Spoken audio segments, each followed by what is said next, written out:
What's up, everybody? Coach Tony from Bonvec Strength. And the other day, I was explaining to one of our newer lifters about our level system that we use to train people of various levels of experience and various levels of enthusiasm about strength training. And that lifter asked me, what separates beginner lifters from advanced lifters? What lets me know that somebody is ready to take on more advanced training, more complicated training, heavier training overall?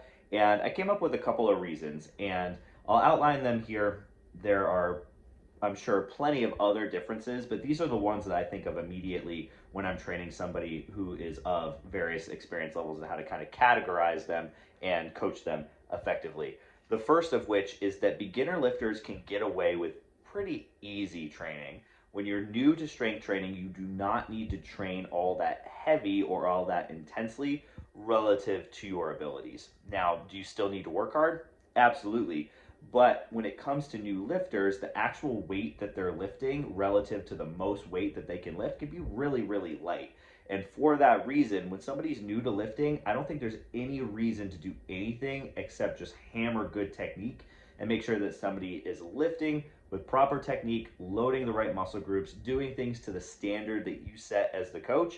And there's no reason to push things really heavy at the expense of technique, because you just don't have to lift that heavy in order to get stronger when you're newer. And when somebody is new to lifting, that's the time to instill that belief and that standard within that person that they need to do things the right way. That we have a specific technique that we're asking you to perform this lift to, and we want you to get that most of the time. And that there is nothing glorious about lifting heavier if your technique gets sloppy, if your technique falls apart. Setting that standard right from the beginning, I think, is one of the most crucial things you can do as a coach to make sure that that person has a long, sustainable lifting career with an appreciation for good technique. The next thing that I think separates beginners from more advanced lifters is how general or specific your training should be. And I think I've heard a lot of coaches, a lot of very smart coaches, a lot of very accomplished lifters say the opposite of this. And it's very common that they say that new lifters should be incredibly specific to powerlifting because they're not very skilled at the lifts yet, so they just have to practice, practice, practice. So somebody who's new to lifting should just squat, bench, deadlift, and not do a ton else, and really just dial in that very specific technique.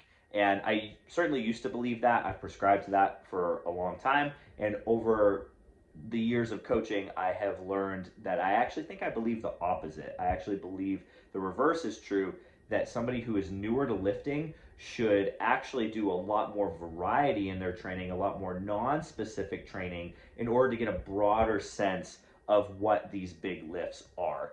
And an example of that would be, okay, the belief I used to hold, somebody who's new to lifting should just barbell back squat, barbell bench press, barbell deadlift, and maybe do a couple of other accessory exercises, big global things like pull-ups, lunges, stuff like that, and just hammer away at those lifts until they get really good at them. And then when they get stronger, a little bit more advanced, you can start to sprinkle in the more interesting stuff, the more variety.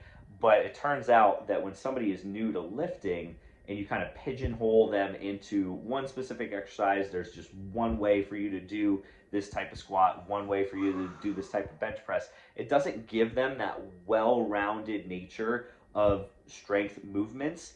And I think it's better off that they get a more broad sense of what all these kinds of squats are and all these kinds of presses are and all these kinds of deadlifts are. So somebody who's new to training, they should do goblet squats, they should do SSB squats, they should do front squats, they should do floor press, they should do dumbbell bench press, they should do overhead press. And you just get a more well-rounded approach so that when they do dial down to the competition movements, if that's what they want to focus on, then they have a much deeper well of movement skill to draw from. Whereas if all you know is barbell back squat, barbell bench press, conventional deadlift, whatever, your well of movement skill is very, very shallow. And if you start to build bad habits on top of that shallow movement well, it can be really, really hard to dig yourself out of that. But if somebody knows that a squat is a squat is a squat, and that no matter what type of squat I'm doing, there are these general fundamental principles I have to adhere to, then no matter what type of squat variation you throw at them, they're probably going to do pretty well. So I actually think beginners need more variety, and the more advanced you get, the more specificity you need because you've kind of grown into your own technique. You've proven over time, you have a track record of success that this is the way that I squat, this is the way that I bench, this is the way that I deadlift, and I'm very good at it. And I don't think you can really develop that level of mastery until you have that more general sense of what those movements are. And the last thing that I think separates beginners from more advanced lifters is what lifters require as far as a weekly training schedule to make sure that they're getting the right mix of volume and intensity to keep their progress going. So I think beginners can basically train hard all the time. I know I just said that they don't need to train that hard, but what I mean is that their training stimulus can be relatively flat. Like it's not going to change that much. That you're not going to go really heavy one day, really light the next day, and kind of wave that in and out, kind of that daily undulation. So changing the stimulus each time that you go to train. I think that beginners can kind of do the same thing over and over and over in terms of the sets, reps, and the intensity, and hopefully just add weight to the bar indefinitely until that kind of newbie progress runs out. You've heard that probably a million times if you're into strength training. You know, those beginner friendly programs like Starting Strength, it's as simple as just, okay, you're going to do sets of 5, add weight to the bar every training session until you can't. That actually does work pretty well for beginners, so there's no real reason to have like heavy days, light days, heavy days, light days.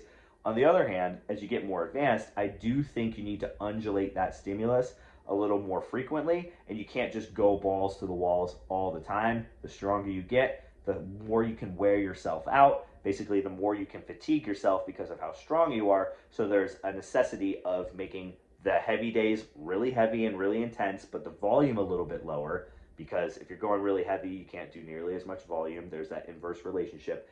And then on those lighter days, actually making it quite easy. So not nearly as much intensity and not so much volume that you're going to wear yourself out, but just enough volume to perhaps drive some muscle growth, to be able to have some meaningful technique work, and kind of riding that wave over and over and over, so you're not just always going super heavy. Of course, you can't just go light all the time either. The stronger you get, the harder you have to keep training in order to keep getting stronger. So that waving, that undulation, I think is something that's really necessary for more advanced lifters to do. So those are just a couple examples of things that separate beginner lifters from more advanced lifters.